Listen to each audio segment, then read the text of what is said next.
terceira aula. Lá na unidade 2, estudamos os entes federativos, que são a União, Estados, Distrito Federal e municípios. Vimos que eles são autônomos e que esta autonomia se caracteriza por uma tríplice capacidade de auto-organização e normatização, autogoverno e auto-administração. Entretanto, esta autonomia está limitada nos casos onde houver algum risco para a integridade da federação. Neste caso, pode haver o afastamento desta autonomia política com a finalidade de preservação da existência e unidade da própria federação, através da intervenção. O tema da nossa aula de hoje é a intervenção. Alexandre de Moraes diz o seguinte: a intervenção consiste em medida excepcional de supressão temporária da autonomia de determinado ente federativo, fundada em hipóteses taxativamente previstas no texto constitucional, e que visa a unidade e preservação da soberania do Estado Federal e das autonomias da União, dos Estados, do Distrito Federal e dos municípios.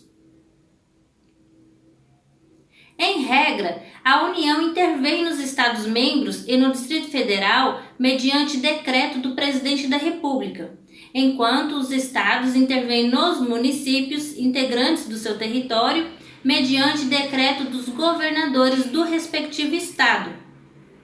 Nós temos duas espécies de intervenção: a intervenção federal, que iremos estudar agora, e a intervenção estadual, que estudaremos logo em seguida.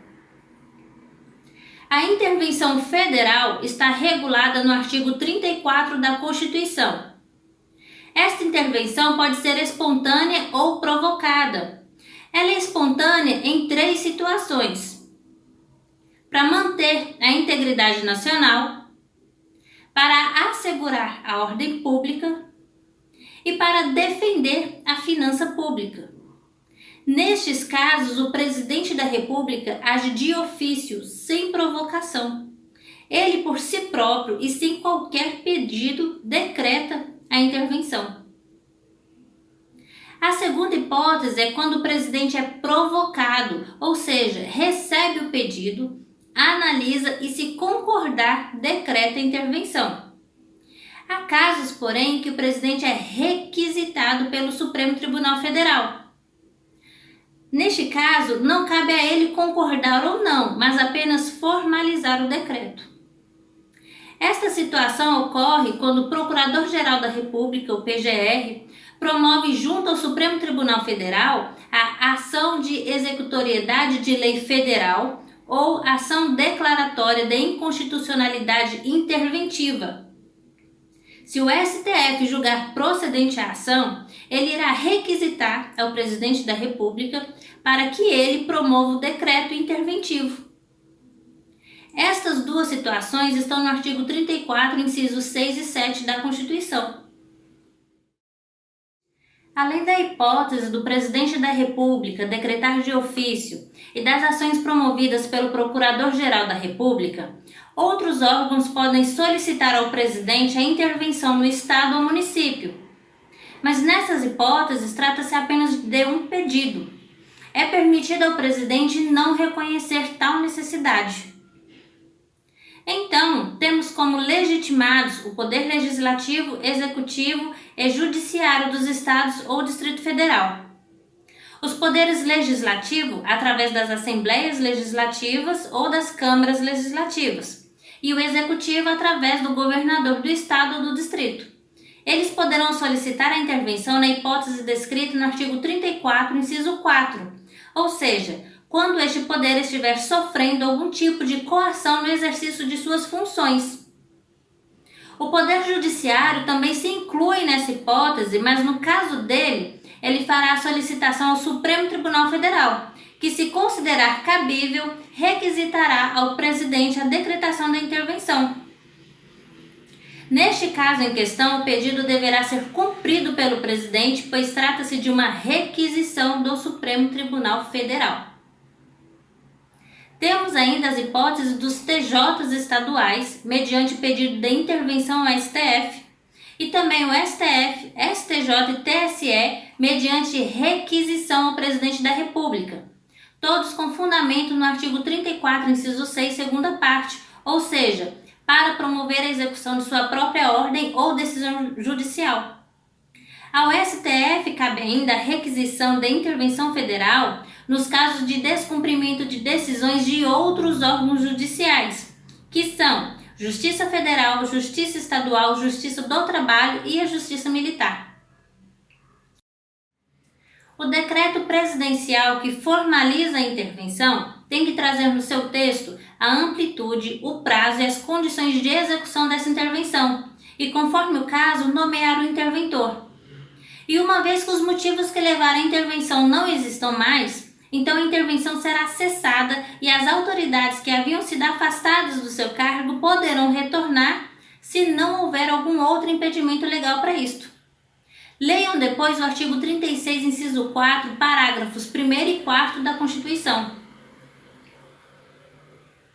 Passaremos agora ao estudo da intervenção estadual. A intervenção estadual tem os mesmos objetivos e características da intervenção federal. Ela está regulada no artigo 35 da Constituição. Segundo este artigo, o Estado não intervirá em seus municípios, nem a União nos municípios localizados em território federal, exceto quando deixar de ser paga, sem motivo de força maior, por 2 anos consecutivos, a dívida fundada. Não serem prestadas contas devidas na forma da lei. Não tiver sido aplicado o mínimo exigido da Receita Municipal na manutenção e desenvolvimento do ensino e nas ações e serviços públicos de saúde. O Tribunal de Justiça der provimento à representação para assegurar a observância de princípios indicados na Constituição Estadual ou para prover a execução de lei, de ordem ou de decisão judicial. Nós já tivemos a intervenção federal no Rio de Janeiro e em Roraima. As duas ocorreram em 2018. No caso do Rio de Janeiro, o problema começou em 2016, quando ele passava por uma grave crise econômica que afetou o pagamento dos servidores públicos e também investimentos em segurança pública. Esta situação levou o governo a decretar o estado de calamidade pública. Houve aumento no índice de criminalidade, com o assassinato de muitos policiais militares. Com o objetivo de assegurar a ordem pública, o presidente da época, Michel Temer, decretou a intervenção federal no estado, no dia 16 de fevereiro de 2018, com previsão de término no dia 31 de dezembro de 2018. Foi nomeado como interventor o general de exército Walter Souza Braga Neto. A intervenção foi parcial, pois atingiu apenas o setor da segurança pública.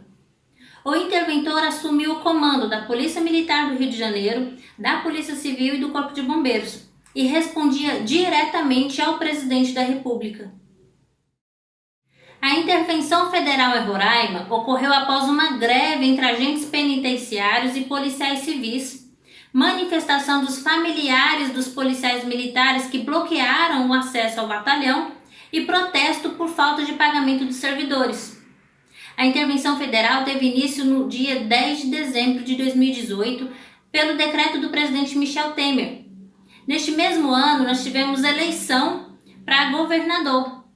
E aí, nesse caso, como a intervenção foi integral e foi necessário afastar a então governadora do estado, Sueli Campos, foi nomeado interventor o governador eleito, Antônio Denário.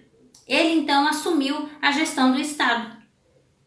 Este decreto tinha por objetivo garantir a segurança interna e amenizar a crise financeira do estado de Roraima. Pessoal, finalizamos a nossa terceira aula. Lembrando que as dúvidas vocês devem postar no fórum de discussão. Obrigada pela atenção, um grande abraço e até o nosso próximo encontro.